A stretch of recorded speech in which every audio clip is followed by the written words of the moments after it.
we want to now move on to our second keynote.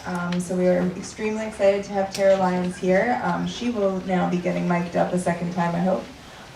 And so she is the founding executive director of the Partnership on Artificial Intelligence. And artificial intelligence is one of the priority areas for the Hub.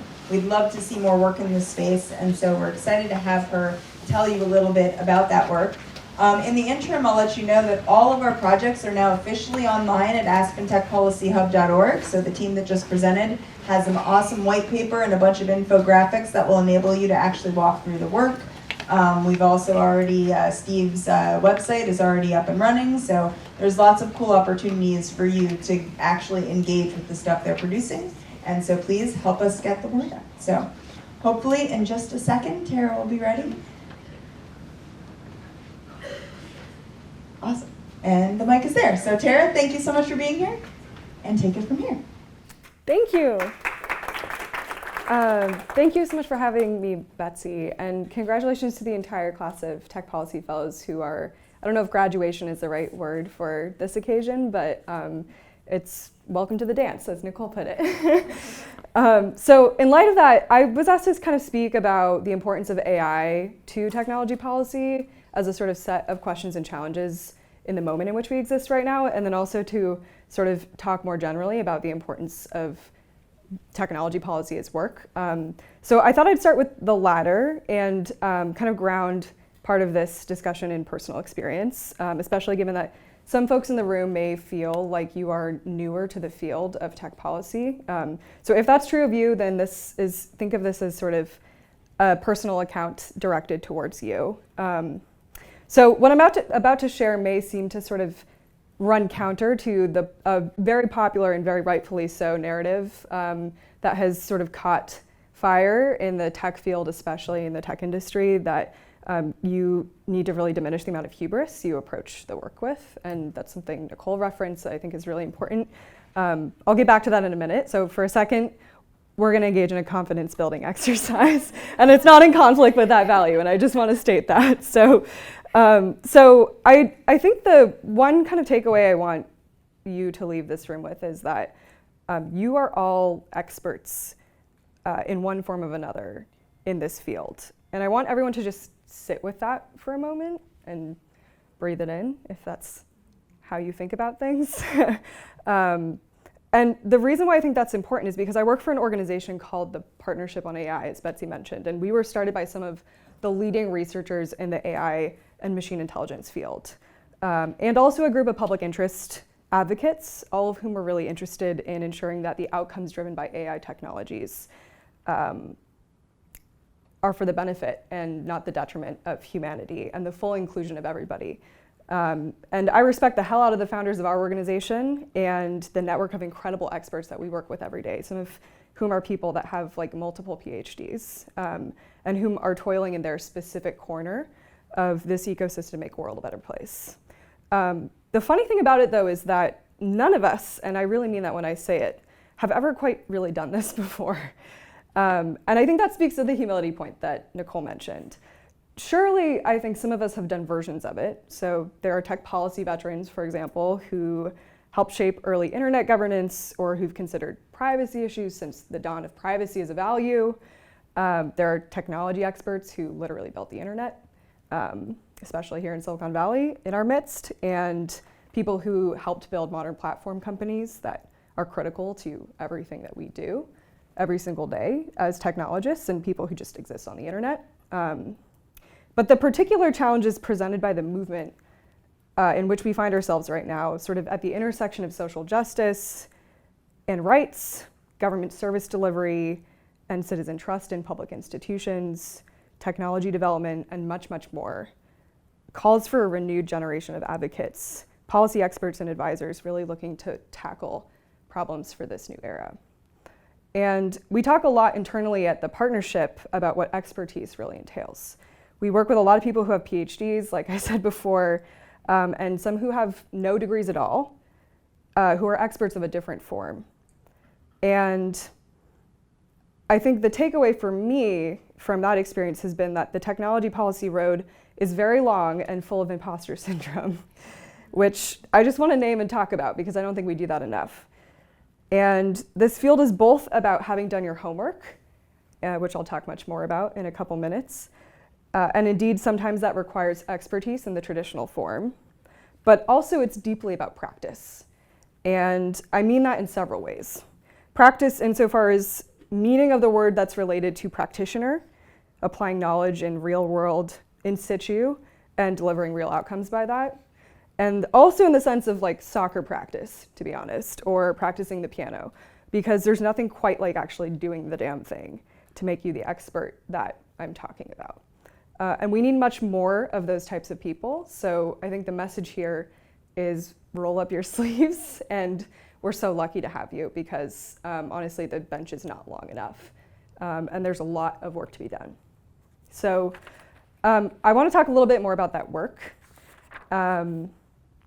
And I think I'll start by talking about the importance of context. So now that we're done with the confidence building part of this discussion, I think I'll bring back the humility point because that's been another real learning for me in the context of the work that the partnership does every day and the context of the work that I did previously in government, where technology really does not exist as an abstract concept. And it's so important for the work that all of you are thinking about, that we are thinking about the partnership and otherwise, to make sure that we're really situating our analyses in ideas of power constructions, in ideas and the realities of current dynamics related to equity or inequity, and really framing the work that we do as technologists through a lens of the impact that our work has on real people every single day.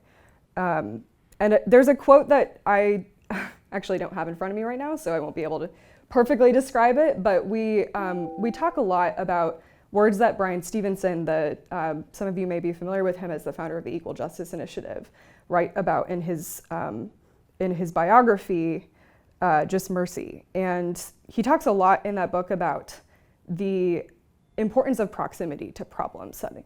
And one of the dynamics that he described, or lessons that he learned growing up, was provided to him by his relationship with his grandmother, who told him words that ring true in our work as an AI governance institution every single day, which are essentially that you gotta get close to the problems that you're trying to solve in order to effectively understand them. And I think that, he certainly wasn't writing about it in the context of technology policy, but I don't think those words could be truer to almost any other context than the ones in which we operate, just because of the incredible amount of power that we have to affect positive or negative outcomes for real populations. So we do a lot of work in thinking critically about how we can effectively reach impacted and affected communities, traditionally marginalized populations. And those, I think, for us, we really try to make more than just buzzwords. We're really working with real people who need to be a necessary part of the process. So many more lessons to describe around that set of work for another time, maybe for the happy hour. And then I think another lesson that I want to be a takeaway is just that these challenges are so urgent and so important. And sometimes I talk at the partnership about how a multi-stakeholder effort like PAI would not have been possible 5 years ago, and may not be possible 5 years from now. And for those of you who are lacking context here or background on our organization, we were founded by Apple, Amazon, Facebook, IBM, Microsoft, and Google, and the ACLU, MacArthur Foundation, organizations like Human Rights Watch and Amnesty International, and many other civil society and advocacy organizations. We're a coalition of 100 institutions globally today. And these are not organizations that traditionally really get along. I mean, even within the same sector, to be honest, there's a lot of tension and complexity in the relationships there. And I have just been so profoundly impressed and privileged to witness the coming together of what can really truly be called we're not fully representative. There's a lot of work to be done there still, like I said before, but a lot of very diverse organizations representing very diverse institutional interests in the urgency of the challenge set that we have in front of us right now. And I think that our existence is one proxy for the importance of this challenge, but there is so much activity happening across this space, and that's really because of the demand, honestly. There's just a huge demand for the type of expertise that I talked about previously that all of you hold, to be thinking about and considering some of these issues, whether in questions raised tonight, even in the presentation previously, or otherwise. So the fact that competitors have become collaborators under these conditions and advocates are working hand in hand with powerful commercial entities to impact direct behavior change of practitioners and the federal government at all levels here in the United States, seems to start to be thinking about some of this stuff, which is also true of other countries as well, really speaks to the uniqueness of the moment that we're in, I think. And I think lastly, these challenges are really ubiquitous. So beyond just the fact that they're urgent and important, I think they're also everywhere. And when I formerly worked in government, I helped run a 40-agency steering committee that was really on these questions of AI governance, essentially. And we had a really hard time actually convincing agencies to come to the table who weren't science and technology policy mission-oriented agencies. So a lot of the sort of usual suspects like the National Science Foundation, Department of Transportation, and otherwise were answering our calls, but a lot of, even the Department of Labor, honestly, and some other departments and institutions that really had equities in these debates didn't really have sufficient capacity to encounter the problems. And so, that was, I will caveat this by saying that was before AI was as sexy as it is today. And it wasn't really understood as it is right now in the public narrative to be of this sort of urgency and importance that I talked about previously. But it still remains true that there is a dire need for more people thinking about this from more directions, just because of the ubiquity. And I'm speaking specifically from the perspective of government, but this is true across the board in other sectors right now as well, including in the social sector. So that, I think, is just another piece of evidence meant to convince you to, if you're thinking about a challenge set to apply your expertise to, I think this is a really, really good one. So I think I'm going to end it there, and I'm happy to take questions. Great. Questions?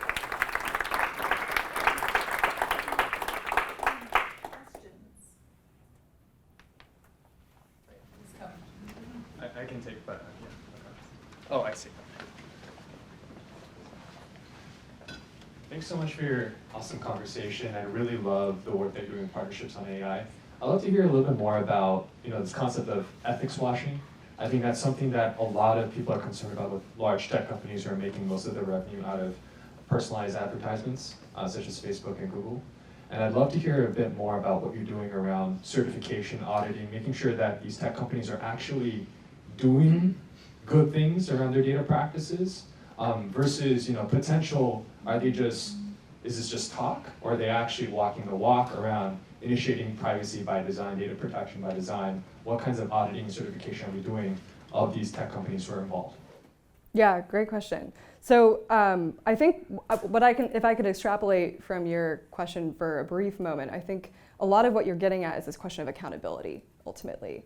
And it's been a real question for our organization as well. I mean, we were not designed as a compliance organization, so PAI really exists situated sort of squarely between practice and policy, I think, as a sort of sandbox for experimentation in governance designs and policy mechanisms, especially for corporate institutions who really need to examine carefully what they're doing as commercial entities to develop products and promulgate this technology through development and deployment, right? So we have a couple of governance mechanisms that make us an independent organization. So we often talk about how we are not here to allow companies to buy an ethics policy, for example, and we make independent determinations as an entity. So although we have a coalition that we work really closely with on the design of multi-stakeholder work processes and research, that work is pretty carefully air-gapped from being influenced by the board, for example, including the founding institutions. directly and is essentially an outcome driven by an independent research organization which exists on our staff. So we are going to apply that power of independence in whatever way we can to speak truth to power where that's an appropriate option. And we've actually only been operational for a year, so we have still an emergent body of work. Actually, our earliest policy work was on risk assessment tools and their use in the criminal justice system, inspired by the SB 10 emergence late last year, and the provision that all counties in the state use algorithmic risk assessment tools in replacement of the money bail system, essentially. So we're working with policy entities and commercial organizations, tool funders, et cetera, about reforming practice in that realm. We also have a work set on transparency in the machine learning development pipeline. So you spoke a lot to privacy considerations and values, and that's not really an area of work that we have yet really touched, but it's possible we'll go there. And if and when we do, then we'll be making independent determinations to which we hope we can hold some of our commercial entities accountable ultimately in their practice. One more question. This is also geared to your work at the partnership. How much are you looking at international relations, especially China is a big topic in AI? Yeah, another great question. So we are a global organization, at least in name. We are not fully representative, so with that caveat, we do have Baidu involved, as well as several NGOs in the APAC region, and a lot of organizations in Europe and North America. And we have a lot of work to do still to really figure out how to best and most effectively support effective conversations and effective tech policy deliberations, basically, in those areas that we don't have direct representation in, and also those areas that we do. And China is a really big question mark there, I think. We have, like I said, a ton of competing values in our institution, but we have overarching values, for example, centered on human rights convention as a guiding principle. So it's been really interesting to kind of watch the dialogues play out internally within our community, with the stakeholders that we have involved. And I think this is my personal perspective and not an institutional one, but I am relatively hopeful, more hopeful by a dynamic that I've seen unfold or have learned about, which is a perception that I have around the fact that there's a lot of interest in sort of scientist-to-scientist dialogue and collaboration, especially between China and other parts of the world. And there's a really, there's a thriving sort of hungry research ecosystem there full of people who, like many people here in the Valley even, are working within commercial institutions and questioning some of the work that they're doing and the impact that it's going to have on society. And so to the extent that we can help sort of guide practice behaviors and shape norms, I think we're really interested in doing that, and doing that for all the organizations with which we work. Awesome. We're going to have to leave it there, but thank you so much, Terah. We have a little hub parting gift for you. Hang on. Oh, sorry. little gift for you. So thank you so much, and we really appreciate your inspirational words.